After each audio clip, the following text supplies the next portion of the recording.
That morning, I was sitting in my newly built house with a cup of coffee when I heard a key turning in the lock. My son walked in with his wife right beside him. Behind them stood her parents, both holding suitcases. Without missing a beat, my daughter-in-law pointed upstairs and said as if she owned the place, "My parents are going to live upstairs. You're getting old anyway. You don't need all these rooms." I set my coffee cup down. No shouting, no tears. I just noted one thing to myself. They had just walked into my house on their own sheer stupidity. The click of the front door lock was the first warning sign. Nora, 64, was sitting in her cozy kitchen on the ground floor of her newly built home in the suburbs of Philadelphia. She was sipping her morning coffee when she heard footsteps in the hallway. It was a Tuesday morning, a time when her son Travis was supposed to be at work. But Travis wasn't alone. Next to him stood his wife Chloe, carrying a large bin of bedding. Squeezing in behind them were Chloe's parents, loaded down with heavy suitcases. Nora calmly set her mug down, stood up, and walked into the hallway. No hugs, no greetings. Chloe flashed a fake, sugary smile and gestured toward the stairs leading to the second floor. That upper level was supposed to be a guest area and a painting studio for Nora. "Nora, so good to see you," Chloe said loudly, brushing right past her. "My parents gave up their apartment downtown. It just makes so much more financial sense for them to move in here. You mostly stay downstairs anyway, and you don't need all this space at your age." Travis gave me his spare key. Travis stared at the floor, completely avoiding eye contact with his mother, muttering something about helping each other out. Nora didn't feel the urge to scream. She watched the scene unfold with absolute clarity. Chloe's father was already hauling a heavy floor lamp up the stairs. They had made a decision about her property without saying a single word to her. They clearly saw Nora as a lonely widow who could easily be pushed aside. "The upstairs isn't set up for tenants," Nora said, her voice firm and steady.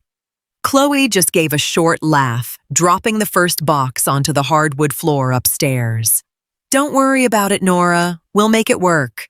This is what's best for the family." Nora didn't argue. She knew words were useless right now. She walked back into her kitchen, shut the door, and reached for her notepad. On the very first page was the number of the contractor who had installed her front door. Chloe thought she held all the power because she controlled Travis, but Nora owned the house, and she was ready to rewrite the rules immediately. The next morning, Travis and Chloe left early for work. Chloe's parents were still fast asleep upstairs. By 7 a.m., Nora was already sitting at her kitchen table, waiting. At 8 sharp, the truck of Mr. Miller, a local locksmith, pulled into the driveway. Nora opened the door before he could even ring the bell. She explained the job in short, precise sentences. This wasn't about legal threats. It was about making a physical change. Within 2 hours, the locksmith removed the old deadbolt on the front door. In its place went a modern digital smart lock system with a keypad and a discreet built-in camera hidden in the peephole. At the same time, Mr. Miller installed a heavy-duty deadbolt on the solid wood door leading up to the second floor.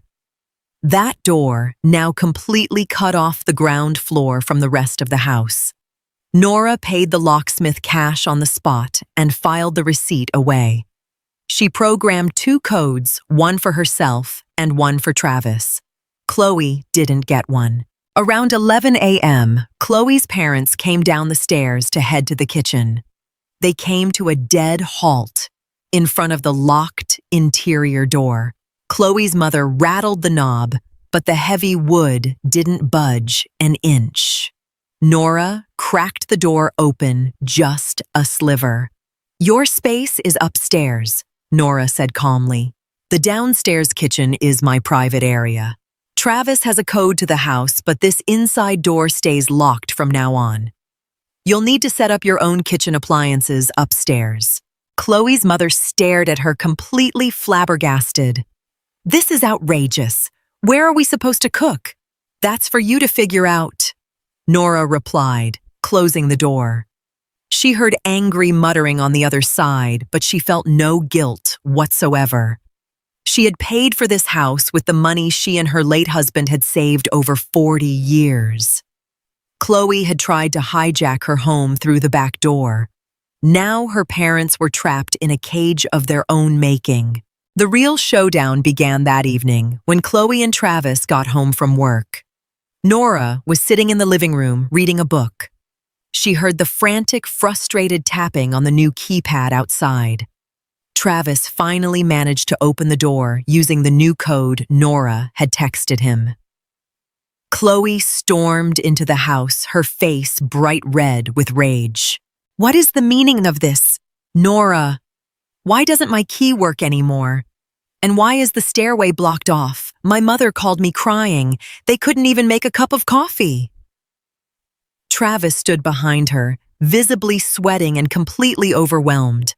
Nora slowly set her book down on the coffee table. She didn't stand up. She just looked Chloe dead in the eye. This is my house, Chloe. I decide who lives here. Since your parents are living here now, the financial terms change effective today. She pulled a document from a folder. It wasn't a lease, but rather a detailed breakdown of the house's utility and maintenance costs. Since Travis hasn't been paying rent because he's my son, that perk is officially over. Starting next month, I expect half of the utility bills and a flat fee for the use of the upper floor. Furthermore, I am stopping the monthly help I've been giving you guys for your car loan. Chloe gasped. You can't do that. We counted on that money. How are my parents supposed to live? They gave up their apartment. That was your choice, Nora said matter-of-factly. She turned to Travis.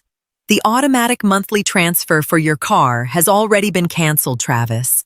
I took care of it at the bank this morning. Travis swallowed hard. He knew his mother was a woman of her word. In that exact moment, Chloe realized she had severely underestimated Nora. She had assumed an older woman would tolerate anything out of a fear of being lonely. But Nora controlled the very foundation Chloe's plans were built on: the money and the space. Over the next few days, the atmosphere in the house was ice cold. Chloe tried a new tactic. Since she couldn't convince Nora directly, she used her parents' presence upstairs to apply pressure. They started making noise on purpose. Late at night, Nora would hear heavy, deliberate pacing right over her bedroom ceiling.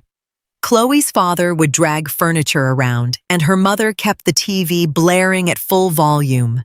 They wanted to wear Nora down so she would reopen the interior door and drop her financial demands. But Nora had no intention of backing down. She responded with pure logic. She went to Home Depot, bought high-quality acoustic weather stripping, and perfectly soundproofed the interior door as well as her own bedroom door.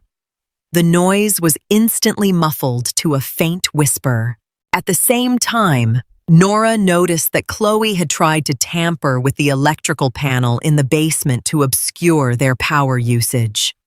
Nora promptly called the electric company and had a separate submeter installed for the upstairs unit. Every single kilowatt hour used upstairs was now recorded in black and white. When Chloe found the itemized bill for their first week sitting on the kitchen table that Friday, she completely lost her temper. She cornered Nora in the hallway. "You are a selfish, bitter old woman," Chloe hissed. "We wanted to be a big family, but you're walling us off like strangers. My parents can't take it up there anymore. There's no kitchen, and it's freezing. The thermostat upstairs is set to a standard 68 degrees, Nora replied, completely unfazed. If you want it warmer, you use more energy, and energy costs money. Your money, Chloe, not mine. She walked right past Chloe without waiting for an answer. Checking her phone, she saw a notification from the front door camera. Chloe's parents had already started loading bags back into their car. The pressure was working. On Saturday morning, the smart lock app on Nora's phone flagged some unusual activity. Chloe was standing at the front door, trying to let a technician into the house. She had called a locksmith from the next town over to drill out and replace the digital lock, desperate to regain control of the main entrance. Nora watched the live feed on her tablet from the kitchen. She opened the door at the exact moment the locksmith was setting up his tools. The man looked up, startled.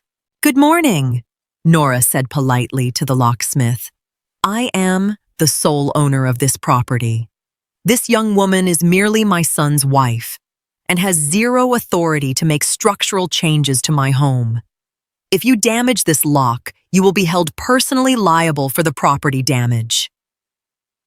The locksmith looked from Nora to Chloe, who had gone completely pale. "Is that true?"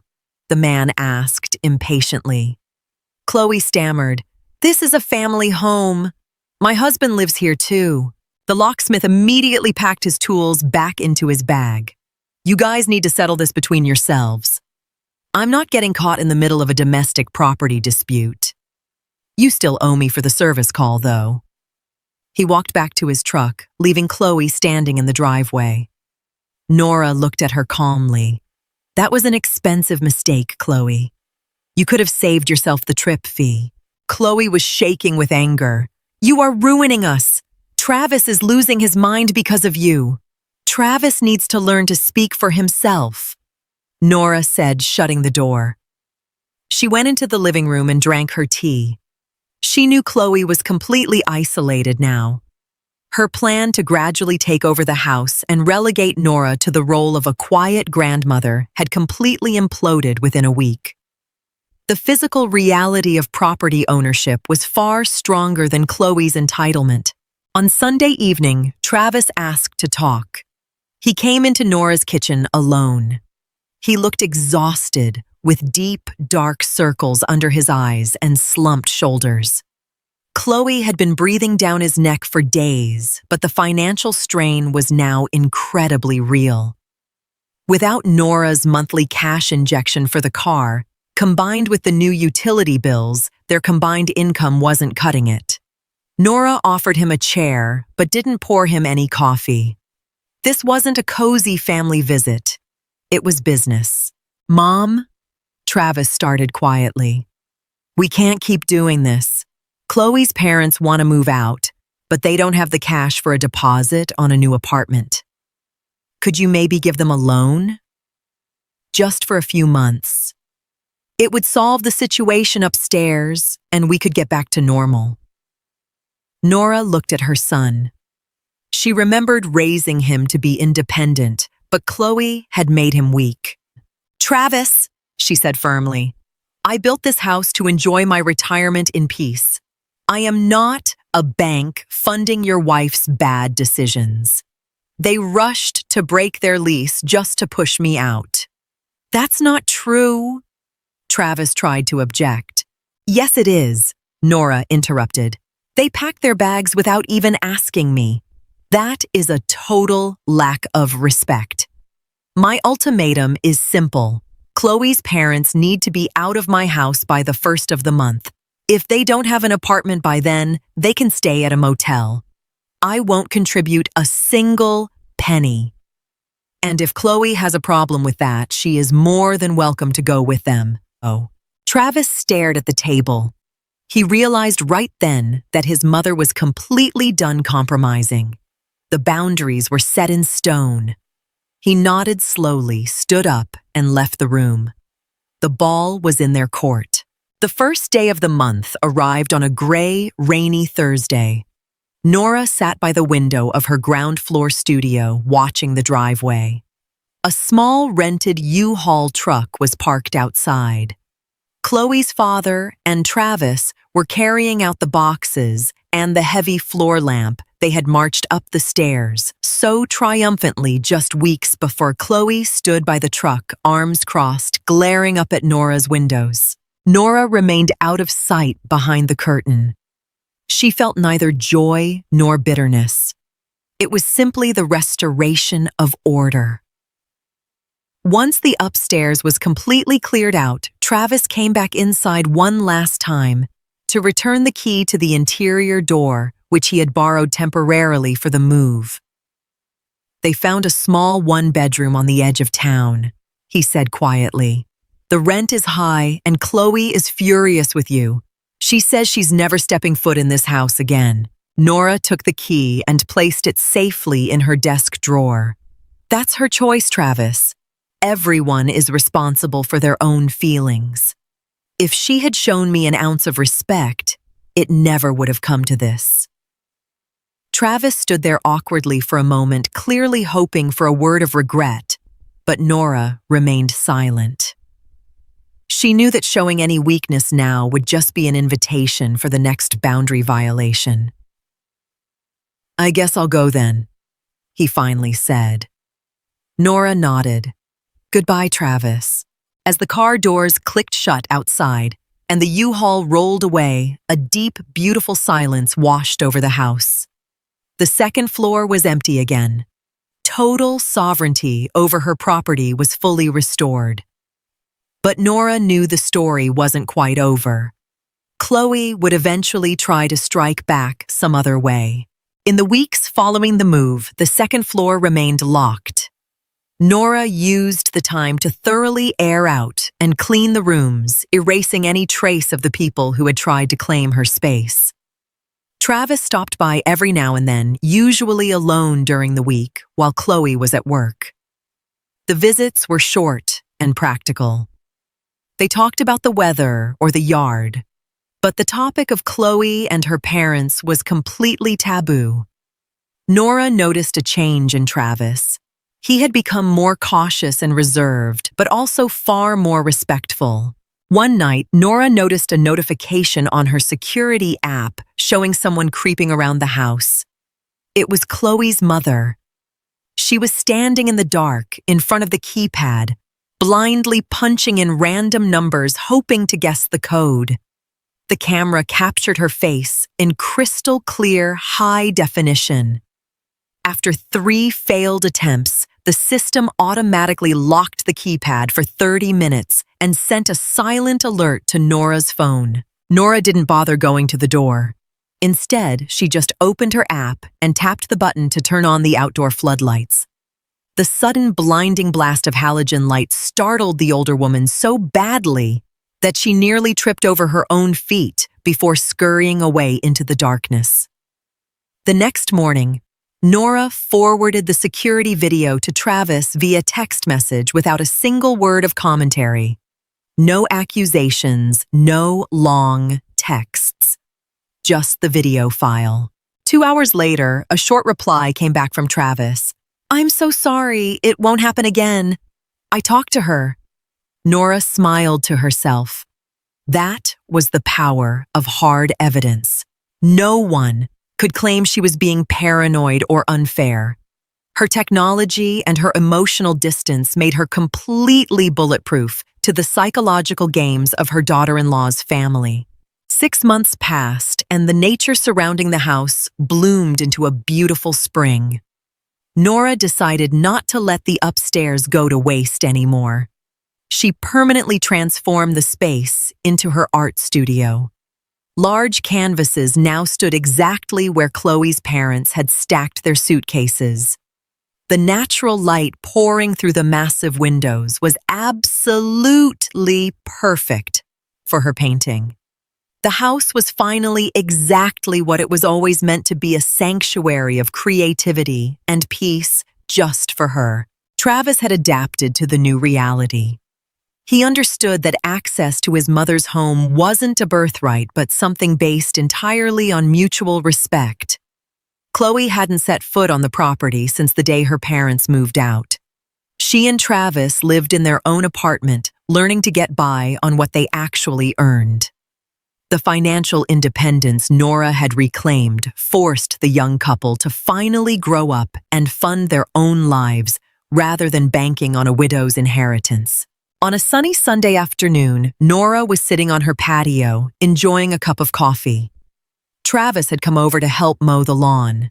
When he finished, he sat down a respectful distance away from her. "Mom," he said, looking out over the manicured yard. Looking back, "I'm really sorry about how everything went down. Chloe and her parents talked me into it.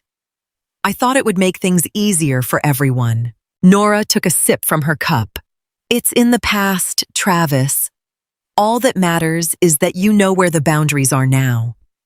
My house is my home, not a safety net for other people's poor planning." Travis nodded in silence. There was nothing left to say. Life in the suburbs settled into a quiet, peaceful rhythm. Nora woke up early every morning, walked up to her second-floor studio, and painted.